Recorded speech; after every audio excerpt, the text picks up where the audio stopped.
ನಾವು ಹಿರಿಯ ಪೊಲೀಸ್ ನಿವೃತ್ತ ಅಧಿಕಾರಿ ಬಸವರಾಜ್ ಮಾಲಗತ್ತಿ ಸರ್ ಜೊತೆಯಲ್ಲಿ ಮಾತಾಡ್ತಾ ಇದ್ವಿ. ಕೆಲವು ಇಂಟ್ರೆಸ್ಟಿಂಗ್ ವಿಚಾರಗಳ ಬಗ್ಗೆ ನಮ್ಮ ಪ್ರತಿನಿಧಿ ನಾಗೇಂದ್ರ ಬಾಬು ಅವ್ರನ್ನ ಪ್ರಶ್ನೆ ಮಾಡ್ತಾ ಇದ್ರು. ನಾಗೇಂದ್ರ ಬಾಬು, ತಾವು ಕಂಟಿನ್ಯೂ ಮಾಡಿ. Over to you Nagendra Babu.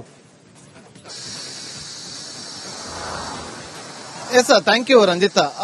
Malagatti sir, ಈಗ ನಾನು ಆಗ್ಲೇ ಪ್ರಶ್ನೆ ಕೇಳಿದ್ದು, ಅನ್ಅಫಿಷಿಯಲ್ ಆಗಿ SIT ಅವರು ಹೋಗಿ ವಿಠಲಗೌಡನನ್ನ ಕರ್ಕೊಂಡು ಹೋಗಿ ಅಂದ್ರೆ ಪರಿಶೀಲನೆ ಮಾಡ್ಕೊಂಡು ಬಂದಿದ್ದಾರೆ. ಇದು ಅನ್ಅಫಿಷಿಯಲ್ ಅಂತ ಆಯ್ತು. ಇವನ್ ಮಾಧ್ಯಮದವರೆಗೂ ಕೂಡ ಅದನ್ನ ಮಾಡೋದು ಬೇಡ ಅಂತೇಳಿ ಅವರು ಕೂಡ ಮಾತಾಡಿದನ್ನ ನಾವು ಕೂಡ ನೋಡಿದ್ದೀವಿ. ಇಂಥ ಸಂದರ್ಭದಲ್ಲಿ ಅನ್ಅಫಿಷಿಯಲ್ ಆಗಿ ಹೋಗಿ ಮಾಡಿಕೊಂಡು ಬಂದಿರೋದೇ ಆಗಿದ್ರೆ, ಮತ್ತೊಂದು ಕಡೆ ಪ್ರತಿನಿತ್ಯ ಕೂಡ ವಿಠಲಗೌಡನನ್ನ ವಿಚಾರಣೆಗೆ ಒಳಪಡಿಸಿ ವಾಪಸ್ ಕಳಿಸ್ತಾ ಇರೋದ ಸಂದರ್ಭದಲ್ಲಿ ಒಂದು ವಿಡಿಯೋವನ್ನ ಮಾಡಿ, ಆತ ವಿಠಲಗೌಡ ವಿಡಿಯೋದಲ್ಲಿ ಹೇಳ್ತಾನೆ, ನಾನು ಅಲ್ಲಿಗೆ ಹೋದಾಗ 4-5 ಅಸ್ಥಿ ಪಂಜರಗಳು ಪತ್ತೆ ಆಗಿತ್ತು, ಮಗುವಿನ ರೀತಿಯಲ್ಲಿ ಇದ್ದದನ್ನ ನಾನು ನೋಡಿದೆ, ವಾಮಾಚಾರ ಮಾಡಿದಂತ ರೀತಿಯಲ್ಲಿ ಒಂದು ಮಡಿಕೆ ಪತ್ತೆ ಆಗಿತ್ತು ಅಂತೇಳಿ ಒಂದು ಹೇಳಿಕೆ ಈಗ ಒಂದಷ್ಟು ಗೊಂದಲಗಳನ್ನ ಸೃಷ್ಟಿ ಮಾಡ್ತಾ ಇದೆ. SIT ತನಿಖೆಗೆ ಇದು ಒಂದು ರೀತಿಯಲ್ಲಿ ಅಡ್ಡಿಪಡಿಸುತ್ತೆ ಅಂತ ಅನ್ಸೋದಿಲ್ವಾ? ಅಥವಾ ಆತ ಮಾಡಿದ್ದು ವಿಡಿಯೋ ಈ ಸಂದರ್ಭದಲ್ಲಿ ಸರಿನಾ ತಪ್ಪಾ? ನಿಮ್ಮ ಒಂದು ವಿಚಾರವಾಗಿ ಮಾತಾಡೋದಾದ್ರೆ. ಈಗ ತನಿಖೆ ಮಾಡುವಾಗ ಸುಮಾರು 1.5 ತಿಂಗಳಿಂದ ತನಿಖೆ ಮಾಡ್ತಾ ಇದ್ದಾರೆ. ತನಿಖೆ ಮಾಡುವಾಗ ಅವರಿಗೆ ಅನುಭವ ಆಗಿದೆ, ಬಹಳಷ್ಟು ಜನ ಸುಳ್ಳು ಹೇಳಿದಾರಂತ ಅನುಭವ ಆಗಿದೆ. ಅದಕ್ಕೆ ಕನ್ಫರ್ಮೇಶನ್ ಮಾಡ್ಕೊಳ್ಳಿಕ್ಕೆ ಇವರು ಹೋಗಿರ್ಬೋದು. ಅಲ್ಲಿ ಹೋಗಿ ಕನ್ಫರ್ಮ್ ಮಾಡಿದ್ದು, ಮತ್ತೆ ಕನ್ಫರ್ಮ್ ಮಾಡಿದಾಗ ಅಲ್ಲಿ ಏನು ಕಂಡು ಬಂತು ಅನ್ನೋದ್ರ ಬಗ್ಗೆ ಇವ್ರಿಗೆ ಮೇಲಧಿಕಾರಿಗಳಿಗೆ ಹೇಳಲಿಕ್ಕೆ ಅದನ್ನ ವಿಡಿಯೋ ಮಾಡಿರ್ಬೋದು. ಅವರು ಇಲ್ಲ ಅಂತಲ್ಲ, ಮಾಡಬಹುದು ವಿಡಿಯೋ, ಏನು ತೊಂದರೆ ಇಲ್ಲ. ಆದ್ರೆ ಲೀಗಲ್ ಆಗಿ ಮಾಡಬೇಕಾದ್ರೆ ಅಲ್ಲಿ ಏನಾದ್ರೂ ಅಲ್ಲಿ ಸಿಕ್ಕಂತ ವಸ್ತುಗಳು ಏನಾದ್ರೂ ನಾಳೆ ಬದಲಾವಣೆ ಆಗಬಹುದು ಅನ್ನುವಂತ ಉದ್ದೇಶದಿಂದ ಅಲ್ಲಿ ಏನಾದ್ರೂ ಇದ್ರೆ ಅಲ್ಲಿ ಪೊಲೀಸರು ನೇಮಿಸ್ತಾರೆ, ರಾತ್ರಿ ಎಲ್ಲ ಕಾಯ್ಲಿಕ್ಕೆ ಹಚ್ತಾರೆ, ಅಲ್ಲಿ ಏನೋ ಬದಲಾವಣೆ ಆಗಬಾರ್ದಂತ. ಆ ಉದ್ದೇಶ ಕಾಯ್ಲಿಕ್ಕೆ ಹಚ್ಚಿ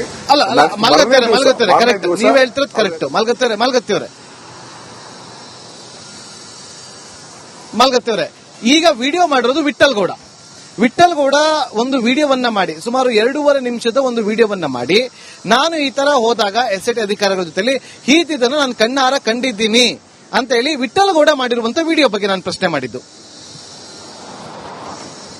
ಇಲ್ಲ, ಅದು ವಿಡಿಯೋ ಇವ್ರು ಮಾಡೋದಿಲ್ಲ, ಇವ್ರು ಮಾಡ್ಲಿಕ್ಕೆ ಅಲೋ ಮಾಡೋದೇ ಇಲ್ಲ ಪೊಲೀಸರು. ಅವರೇ ಹಂಗೆ ಬರೀ ತೋರಿಸ್ಲಿಕ್ಕೆ ಮಾತ್ರ ಕರ್ಕೊಂಡು ಹೋಗ್ತಾರೆ. ಅದು ಹಳೆ ವಿಡಿಯೋ ಇರಬೇಕು ಅಥವಾ ಮುಂಚೆ ಮಾಡಿದಂತ ವಿಡಿಯೋ ಇರಬೇಕು. ಅಲ್ಲಿ ಪೊಲೀಸರು ಕರ್ಕೊಂಡು ಹೋದಾಗ ಅವ್ನು ವಿಡಿಯೋ ಮಾಡ್ಲಿಕ್ಕೆ ಅಲೋ ಮಾಡೋದೇ ಇಲ್ಲ. ಹಳೆ ವಿಡಿಯೋ ಅಲ್ಲ, ಯಾವುದೋ ಒಂದು ನಿರ್ಜನ ಪ್ರದೇಶದಲ್ಲಿ ಒಂದು ಅನ್ಐಡೆಂಟಿಫೈ ಪ್ಲೇಸ್ ಅನ್ನ ತೋರಿಸಿ ಆ ಒಂದು ವಿಡಿಯೋವನ್ನ ಮಾಡಿರೋದು. 2 ನಿಮಿಷದ ಒಂದು ಸಮಥಿಂಗ್ ಏನೋ ಇದೆ. ಆ ವಿಡಿಯೋದಲ್ಲಿ ವಿಠಲ್ಗೌಡ ಹೇಳ್ತಾರೆ, ನಾನು ಅಲ್ಲಿಗೆ ಹೋದಾಗ ಅಲ್ಲಿ ಅಸ್ಥಿ ಪಂಜರಗಳು ಇದ್ದಿದ್ದನ್ನ ನೋಡಿದೆ, ನಾನು ಅಲ್ಲಿ ಒಂದು ಮಾಟ ಮಂತ್ರ ರೀತಿಯಲ್ಲಿ ಮಾಡಿದಂತ ಒಂದು ಮಡಿಕೆಯನ್ನ ನೋಡಿದೆ, ಅಲ್ಲಿ 2 ಮಕ್ಕಳ ಒಂದು ಅಸ್ಥಿ ಪಂಜರಗಳು ಇದ್ದಿದ್ದು ನನಗೆ ಗಮನಕ್ಕೆ ಬಂತು ಅಂತೇಳಿ ವಿಠಲ್ಗೌಡ ವಿಡಿಯೋವನ್ನ ಮಾಡಿ ಸಾಮಾಜಿಕ ಮಾಧ್ಯಮದಲ್ಲಿ ಹರಿಬಿಡುವಂತ ಕೆಲಸವನ್ನ ಮಾಡಿದ್ದಾನೆ. ಇದು ಸರಿನಾ ತಪ್ಪ? ಅಲ್ಲ, ದಟ್ ಈಸ್ ರಾಂಗ್. ಅದೇನಾದ್ರೂ ವಿಡಿಯೋ ಮಾಡಿದ್ರೆ ಅದು ನನ್ನ ಲೆಕ್ಕದಲ್ಲಿ ಇವರು ಅನ್ಆಫಿಷಿಯಲಿ ಹೋದಾಗ ಅವ್ರಿಗೆ ವಿಡಿಯೋ ಮಾಡ್ಲಿಕ್ಕೆ ಪೊಲೀಸರು ಅವಕಾಶನೇ ಕೊಡೋದಿಲ್ಲ. ಮೊದಲನೇ ಮಾತು, ಅವ್ರು ವಿಡಿಯೋ ಮಾಡ್ಲಿಕ್ಕೆ ಅವಕಾಶನೇ ಕೊಡೋದಿಲ್ಲ. ನಮ್ಮ ಪೊಲೀಸರೇ ಮಾಡ್ಕೋತಾರೆ. ಅನ್ಅಫಿಷಿಯಲ್ ಆಗಿ ಹೋದಾಗ ಮಾಡಿರೋದಲ್ಲ. ಅಲ್ಲ ಮಾಲ್ಗತ್ತಿ ಸರ್, ಅನ್ಅಫಿಷಿಯಲ್ ಆಗಿ ಹೋದಾಗ ಮಾಡಿರೋದಲ್ಲ. ವಿಚಾರಣೆ ಮುಗಿದು ಹೋಗಾದ್ಮೇಲೆ ಮಾಡಿರೋದು ಇರಬಹುದು. ಅವಾಗ ಮಾತ್ರ ಇವ್ರು ಕರ್ಕೊಂಡು ಹೋದಾಗ ತೋರ್ಸಂತ ಹೇಳಕ್ ಕರ್ಕೊಂಡು ಹೋದಾಗ ಅವಾಗ ಮಾತ್ರ ವಿಡಿಯೋ ಮಾಡ್ಲಿಕ್ಕೆ ಯಾರು ಅಲೋ ಮಾಡೋದಿಲ್ಲ. ನಮ್ಮ ಪೊಲೀಸರಾಗ್ಲಿ ಯಾರೇ ಆಗಲಿ ಯಾರು ಅಲೋ ಮಾಡೋದಿಲ್ಲ. ಬಹುಶಃ ಅದು ಹಿಂದಿನ ವಿಡಿಯೋ ಇರಬೇಕು ಅಥವಾ ಇದು ಇನ್ಸಿಡೆಂಟ್ ಆದ್ಮೇಲೆ ಹೊರಗಡೆ ಬಂದಾದ್ಮೇಲೆ ಅದು ಸರಿನಾ? ಅದು ಈ ಸಂದರ್ಭದಲ್ಲಿ SIT ತನಿಖೆಗೆ ಅದು ಒಂದ್ ರೀತಿಯಲ್ಲಿ ಅಡ್ಡಿ ಆಗೋದಿಲ್ವಾ? ಖಂಡಿತ ಅಡ್ಡಿ ಆಗ್ತದೆ. ಯಾಕಂದ್ರೆ ಇವರೊಂದು ಮಾಡೋದು ಅವರೊಂದು ಹೇಳೋದು ಆದ್ರೆ ಕನ್ಫ್ಯೂಸ್ ಆಗಿಬಿಡ್ತದೆ. ನಾಳೆ ಹಿರಿಯ ಅಧಿಕಾರಿಗಳಾಗ್ಲಿ ಜನರಿಗೆ ಆಗ್ಲಿ ಎಲ್ಲರಿಗೂ ಒಂಥರ ಇದೇನಪ್ಪ ಅವ್ನು ಹಿಂಗ್ ಹೇಳ್ತಾನೆ ಇವ್ರು ಹಿಂಗ್ ಹೇಳ್ತಾರೆ, ಅದು ಅಂತ ಒಂಥರ ಕನ್ಫ್ಯೂಸ್ ಆಗುವಂತ ಇದು ಆಗ್ತದೆ ತನಿಖೆಯಲ್ಲಿ.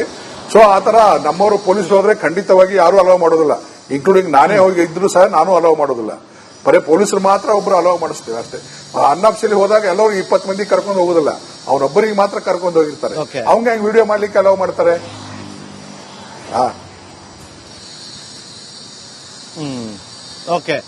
ಓಕೆ ಮಾಲ್ಗತ್ತಿ ಅವರೇ, ಇನ್ನೊಂದು ಪ್ರಶ್ನೆ. ಈಗ ಇರುವಂತದ್ದು SIT ತನಿಖೆಯನ್ನ ಮಾಡ್ತಾ ಬರ್ತಾ ಇದೆ, ಒಂದು ಬೇರೆ ಬೇರೆ ಆಯಾಮದಲ್ಲೂ ಕೂಡ ತನಿಖೆಯನ್ನ ನಡೆಸ್ತಾ ಇದೆ. ಈಗ ಇರುವಂತ ಮುಖ್ಯವಾದಂತ ಪ್ರಶ್ನೆ, ಒಂದಾದ ಮೇಲೆ ಒಂದು ದೂರುಗಳು ಬರ್ತಾನೇ ಇದಾವೆ, ಬ್ಯಾಕ್ ಟು ಬ್ಯಾಕ್ ದೂರುಗಳು ಬರ್ತಾ ಇದೆ. ಇದರಿಂದ ಏನಾದ್ರೂ ತನಿಖೆಗೆ ಅಡ್ಡಿ ಆಗುತ್ತಾ, ಅಥವಾ ತನಿಖೆಯನ್ನ ಇನ್ನೂ ಕೂಡ ಮುಂದುವರಿಸಬೇಕು, ಅದನ್ನ ಎಕ್ಸ್ಟೆಂಡ್ ಮಾಡಬೇಕಾಗತ್ತಾ? ಯಾಕಂದ್ರೆ ನಿನ್ನೆ ರಾತ್ರಿ ಬಂದು ಮಹೇಶ್ ಶೆಟ್ಟಿ ತಿಮರೋಡಿ ಅವರು ದೂರನ್ನ ಕೊಟ್ಟಿದ್ರು. ಅದಕ್ಕಿಂತ ಮುಂಚಿತವಾಗಿ ಮಾವತನ ಸಂಬಂಧಿಕ ಮಕ್ಕಳು ಬಂದು ಅವರು ದೂರನ್ನ ಕೊಟ್ಟಿದ್ರು, ಕುಸುಮಾವತಿ ಅವರು ಬಂದು ದೂರನ್ನ ಕೊಟ್ಟಿದ್ರು, ಪದ್ಮನಾಥ ಕುಟುಂಬಸ್ಥರು ಬಂದು ದೂರನ್ನ ಕೊಟ್ಟಿದ್ರು. ಈ ಸತ್ಯ ಶೋಧನೆಗೆ ಇಳಿದಿರುವಂತಹ SIT ಇದೆಲ್ಲವನ್ನು ಕೂಡ ತನಿಖೆಯ ಭಾಗವಾಗಿ ಪರಿಗಣನೆಗೆ ತೆಗೆದುಕೊಳ್ಳುತ್ತಾ? ಖಂಡಿತವಾಗಿ ತಗೋಬೇಕಾಗ್ತದೆ. ಕಂಪ್ಲೇಂಟ್ ಕೊಟ್ರೆ ಅವರು SIT ಅವರು ತನಿಖೆ ಮಾಡಲೇಬೇಕಾಗ್ತದೆ. ಅದು ಈಗಾಗಲೇ ಸುಳ್ಳು ಹೇಳದವನಿಗೆ, ಸುಳ್ಳು ಕಂಪ್ಲೇಂಟ್ ಕೊಟ್ಟವನಿಗೆ ಅರೆಸ್ಟ್ ಮಾಡಿದ್ದಾರೆ.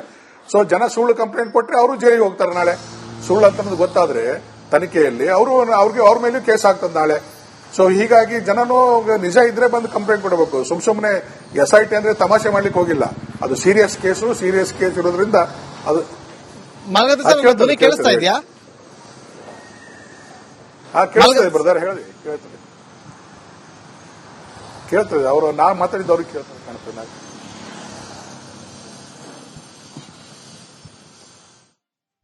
ನಾವು ಹಿರಿಯ ಪೊಲೀಸ್ ನಿವೃತ್ತ ಅಧಿಕಾರಿ ಬಸವರಾಜ್ ಮಾಲಗತ್ತಿ ಸರ್ ಜೊತೆಯಲ್ಲಿ ಮಾತಾಡ್ತಾ ಇದ್ವಿ. ಕೆಲವು ಇಂಟ್ರೆಸ್ಟಿಂಗ್ ವಿಚಾರಗಳ ಬಗ್ಗೆ ನಮ್ಮ ಪ್ರತಿನಿಧಿ ನಾಗೇಂದ್ರ ಬಾಬು ಅವ್ರನ್ನ ಪ್ರಶ್ನೆ ಮಾಡ್ತಾ ಇದ್ರು. ನಾಗೇಂದ್ರ ಬಾಬು, ತಾವು ಕಂಟಿನ್ಯೂ ಮಾಡಿ. Over to you Nagendra Babu.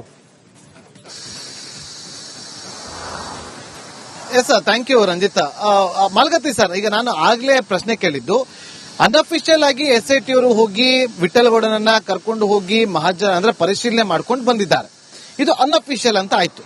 ಇವನ್ನ ಮಾಧ್ಯಮದವರೆಗೂ ಕೂಡ ಅದನ್ನ ಮಾಡೋದು ಬೇಡ ಅಂತೇಳಿ ಅವರು ಕೂಡ ಮಾತಾಡಿದನ್ನ ನಾವು ಕೂಡ ನೋಡಿದೀವಿ. ಇಂಥ ಸಂದರ್ಭದಲ್ಲಿ ಅನ್ಅಫಿಷಿಯಲ್ ಆಗಿ ಹೋಗಿ ಮಾಡಿಕೊಂಡು ಬಂದಿರೋದೇ ಆಗಿದ್ರೆ, ಮತ್ತೊಂದು ಕಡೆ ಪ್ರತಿನಿತ್ಯ ಕೂಡ ವಿಠಲಗೌಡನನ್ನ ವಿಚಾರಣೆಗೆ ಒಳಪಡಿಸಿ ವಾಪಸ್ ಕಳಿಸ್ತಾ ಇರೋದ ಸಂದರ್ಭದಲ್ಲಿ ಒಂದು ವಿಡಿಯೋವನ್ನ ಮಾಡಿ, ಆತ ವಿಠಲಗೌಡ ವಿಡಿಯೋದಲ್ಲಿ ಹೇಳ್ತಾನೆ, ನಾನು ಅಲ್ಲಿಗೆ ಹೋದಾಗ 4-5 ಅಸ್ಥಿ ಪಂಜರಗಳು ಪತ್ತೆಯಾಗಿತ್ತು, ಮಗುವಿನ ರೀತಿಯಲ್ಲಿ ಇದ್ದದನ್ನ ನಾನು ನೋಡಿದೆ, ವಾಮಾಚಾರ ಮಾಡಿದಂತ ರೀತಿಯಲ್ಲಿ ಒಂದು ಮಡಿಕೆ ಪತ್ತೆಯಾಗಿತ್ತು ಅಂತೇಳಿ ಒಂದು ಹೇಳಿಕೆ ಈಗ ಒಂದಷ್ಟು ಗೊಂದಲಗಳನ್ನ ಸೃಷ್ಟಿ ಮಾಡ್ತಾ ಇದೆ. SIT ತನಿಖೆಗೆ ಇದು ಒಂದು ರೀತಿಯಲ್ಲಿ ಅಡ್ಡಿಪಡಿಸುತ್ತೆ ಅಂತ ಅನ್ಸೋದಿಲ್ವಾ? ಅಥವಾ ಆತ ಮಾಡಿದ್ದು ವಿಡಿಯೋ ಈ ಸಂದರ್ಭದಲ್ಲಿ ಸರಿನಾ ತಪ್ಪಾ? ನಿಮ್ಮ ಒಂದು ವಿಚಾರವಾಗಿ ಮಾತಾಡೋದಾದ್ರೆ. ಈಗ ತನಿಖೆ ಮಾಡುವಾಗ ಸುಮಾರು 1.5 ತಿಂಗಳಿಂದ ತನಿಖೆ ಮಾಡ್ತಾ ಇದ್ದಾರೆ. ತನಿಖೆ ಮಾಡುವಾಗ ಅವರಿಗೆ ಅನುಭವ ಆಗಿದೆ, ಬಹಳಷ್ಟು ಜನ ಸುಳ್ಳು ಹೇಳಿದಾರಂತ ಅನುಭವ ಆಗಿದೆ. ಅದಕ್ಕೆ ಕನ್ಫರ್ಮೇಶನ್ ಮಾಡ್ಕೊಳ್ಳಿಕ್ಕೆ ಇವರು ಹೋಗಿರ್ಬೋದು. ಅಲ್ಲಿ ಹೋಗಿ ಕನ್ಫರ್ಮ್ ಮಾಡಿದ್ದು, ಮತ್ತೆ ಕನ್ಫರ್ಮ್ ಮಾಡಿದಾಗ ಅಲ್ಲಿ ಏನು ಕಂಡು ಬಂತು ಅನ್ನೋದ್ರ ಬಗ್ಗೆ ಇವ್ರಿಗೆ ಮೇಲಾಧಿಕಾರಿಗಳಿಗೆ ಹೇಳಲಿಕ್ಕೆ ಅದನ್ನ ವಿಡಿಯೋ ಮಾಡಿರ್ಬೋದು. ಅವರು ಇಲ್ಲ ಅಂತಲ್ಲ, ಮಾಡಬಹುದು ವಿಡಿಯೋ, ಏನು ತೊಂದರೆ ಇಲ್ಲ. ಆದ್ರೆ ಲೀಗಲ್ ಆಗಿ ಮಾಡಬೇಕಾದ್ರೆ ಅಲ್ಲಿ ಏನಾದ್ರೂ ಅಲ್ಲಿ ಸಿಕ್ಕಂತ ವಸ್ತುಗಳು ಏನಾದ್ರೂ ನಾಳೆ